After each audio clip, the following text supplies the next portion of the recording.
আসসালামু আলাইকুম। নিজামপুর আলিম মাদ্রাসার অনলাইন ক্লাসে তোমাদের স্বাগতম। আমি মোসাম্মদ মৌসুমী খাতুন, প্রভাষক জীববিজ্ঞান।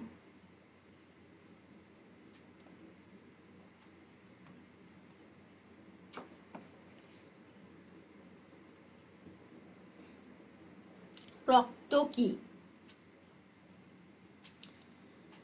রক্ত লাল বর্ণের অস্বচ্ছ আন্তঃকোষীয় লবণাক্ত ও ক্ষারধর্মী তরল যোজক কলা।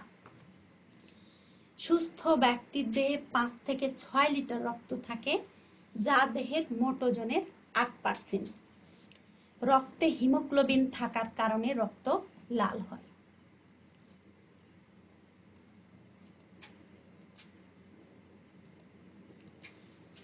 রক্তকণিকা। রক্তকণিকা 3 ধরনের: লোহিত রক্তকণিকা, শ্বেত রক্তকণিকা, অনুচক্রিকা।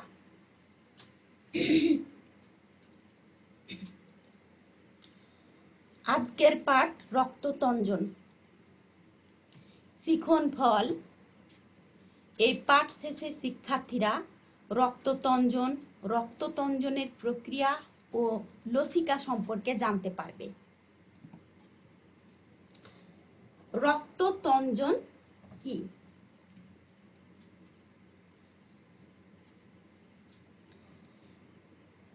রক্ততঞ্জন বা ব্লাড ক্লটিং যে প্রক্রিয়ায় ক্ষতস্থান থেকে নির্গত হওয়া রক্তের প্লাজমা থেকে ফাইব্রিনোজেন আলাদা হয়ে ক্ষতস্থানে ফাইব্রিন জালক নির্মাণের মাধ্যমে রক্তপাত বন্ধ করে, ফলে রক্তের অবশিষ্টাংশ থকথকে পিণ্ডে পরিণত হয়।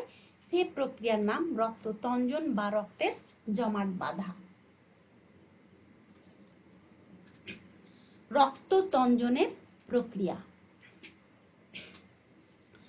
রক্ততঞ্জনে 13টি ফ্যাক্টর কাজ করে। তার মধ্যে প্রথম 4টি ফ্যাক্টর নিচে ছড়ার মাধ্যমে দেখানো হলো। হুল পড়ে টুপ করে। হুল ফাইব্রিনোজেন পড়ে প্রথমবিন, টুপ টিস্যু থ্রোম্বোপ্লাস্টিন,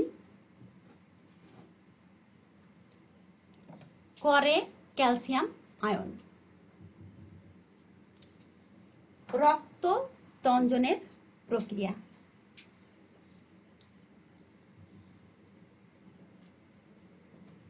দেহের কোন স্থান কেটে গেলে রক্ত পড়ে।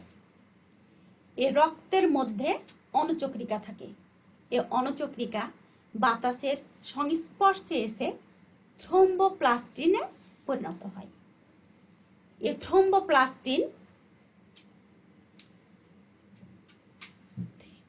থ্রোম্বোপ্লাস্টিন হেপারিনকে নষ্ট করে দেয়। হেপারিনটা হচ্ছে দেহের ভিতরে রক্ত জমাট বাঁধতে দেয় না।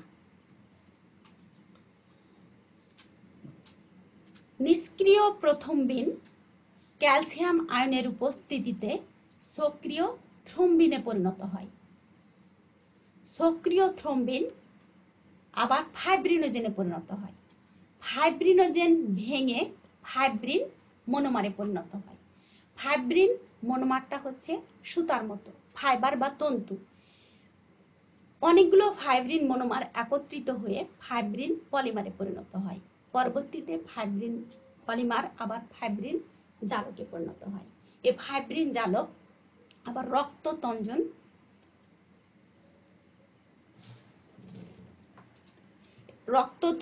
বা জমাট বাঁধতে সাহায্য করে। এভাবেই রক্ততঞ্জন প্রক্রিয়া সংঘটিত হয়। আবারও আমি বলছি যে দেহের কোন স্থান কেটে গেলে রক্ত পড়ে। এ রক্তের ভিতরে অনুচক্রিকা থাকে। অনুচক্রিকা বাতাসের সংস্পর্শে এসে থ্রোম্বোপ্লাস্টিনে পরিণত হয়। এ থ্রোম্বোপ্লাস্টিন হেপারিনকে নষ্ট করে দেয়। হেপারিনটা হচ্ছে যে দেহের ভিতরে রক্ত জমাট বাঁধতে দেয় না। নিষ্ক্রিয় প্রথমবিন ক্যালসিয়াম আয়নের উপস্থিতিতে সক্রিয় থ্রোম্বিনে পরিণত হয়। সক্রিয় থ্রোম্বিন আবার ফাইব্রিনোজেনে পরিণত হয়। ফাইব্রিনোজেন ভেঙে ফাইব্রিন মনোমারে পরিণত হয়। ফাইব্রিন মনোমার হচ্ছে যে ফাইব্রিনটা এসেছে ফাইবার থেকে, ফাইবার বা তন্তু।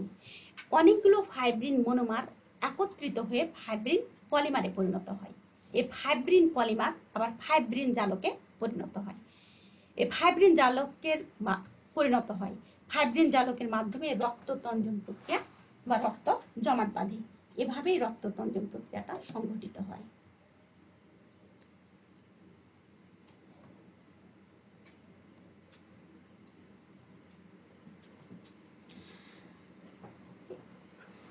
এবার আমরা আসি লসিকা কি। লসিকা বা লিম্ফ রক্তের কিছু উপাদান কৈশিক জালিকার প্রাচীর ভেদ করে কোষের চারপাশে অবস্থান করে। এই উপাদানগুলোকে সম্মিলিতভাবে লসিকা বা লিম্ফ বলে। আবারও বলছি যে লসিকা বা লিম্ফ কি। রক্তের কিছু উপাদান কৈশিক জালিকার প্রাচীর ভেদ করে কোষের চারপাশে অবস্থান করে। এই উপাদানগুলোকে সম্মিলিতভাবে লসিকা বা লিম্ফ বলে।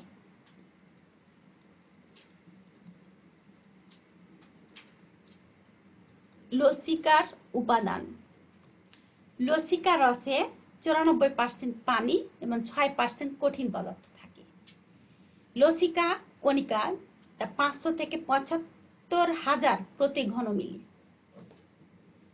কাইন চর্বিযুক্ত খাবার খেলে লসিকার বর্ণ সাদা হয়, আর সাদা লসিকা নালীকে ল্যাকটিয়েল বলে।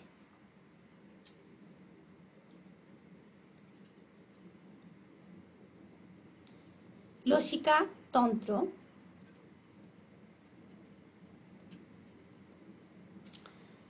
লসিকার কাজ প্রোটিন অণুর রক্তে ফিরে যাওয়া, লিপিড কণার পরিবহন যা রক্তের কৈশিক জালিকার পরিবহন হতে পারে না। যেখানে রক্ত পৌঁছাতে পারে না সেখানে লসিকা পুষ্টি পরিবহন করে।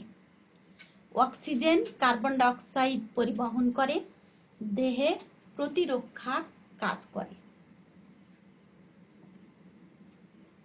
লসিকার কাজ আবারও বলছি যে প্রোটিন অণুর রক্তে ফিরে যাওয়া, লিপিড কণার পরিবহন যা রক্তের কৈশিক জালিকার পরিবহন হতে পারে না। যেখানে রক্ত পৌঁছাতে পারে না সেখানে লসিকা পুষ্টি পরিবহন করে। অক্সিজেন কার্বন ডাই অক্সাইড পরিবহন করে, দেহে প্রতিরক্ষায় কাজ করে।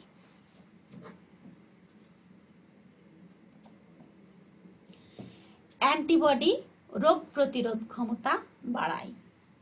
অ্যান্টিবডি হচ্ছে রোগ প্রতিরোধ ক্ষমতা বাড়ায়।